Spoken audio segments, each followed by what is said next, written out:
Hi hello నమస్తే welcome to our channel. నేను మీ Sai Kumar. Tollywood star hero Vijay Devarakonda నటించిన సినిమా కింగ్డమ్.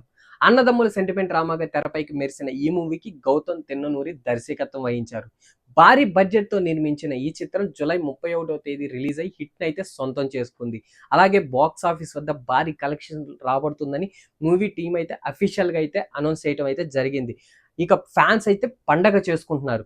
మొదటి వారంతో పోలిస్తే ఈ సినిమా రెండో వారంలో కాస్త తక్కువ కలెక్షన్లు వసూలు చేస్తుందనే చెప్పుకోవచ్చు.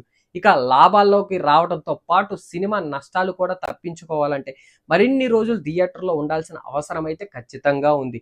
నటులు, టెక్నీషియన్స్, రెమ్యునరేషన్ అన్ని కలుపుకొని 130 కోట్ల రూపాయల బడ్జెట్ అయితే అయ్యిందని అయితే ట్రెండ్ నిపుణులు అయితే వెల్లడించారు. రిలీజ్ కు ముందు నుంచే కింగ్డమ్ చిత్రంపై కాస్త అంచనాలు ఎక్కువగానే ఉన్నాయి. ఈ క్రమంలోనే సినిమాపై భారీగానే అంచనాలు పెరిగాయి. దీంతో ప్రీ రిలీజ్ బిజినెస్ కూడా భారీగానే జరిగింది. ఇలా వరల్డ్ వైడ్ 55 కోట్ల వరకు అయితే జరిగిందని ట్రెండ్ నిపుణులు అయితే చెప్తున్నారు. దీంతో ఈ చిత్రం లాభాల్లోకి రావాలంటే 56 కోట్ల షేర్ ని అలాగే 112 కోట్ల గ్రాస్ అయితే రాబట్టాల్సి ఉంది. 11 రోజుల వరకు ఇండియా నెట్ 51 కోట్లకైతే చేరుకుంది. ఇక ఇండియా గ్రాస్ 80 కోట్ల వరకు అయితే వసూలు చేసింది. ఓవర్సీస్ లో 21 కోట్ల వసూలు అందుకుంది. ఇక వరల్డ్ వైజ్ గా 101 కోట్ల గ్రాస్ అయితే అందుకుంది. ఇలా మొత్తానికైతే 100 కోట్ల క్లబ్ లోకి అయితే చేరిపోయింది.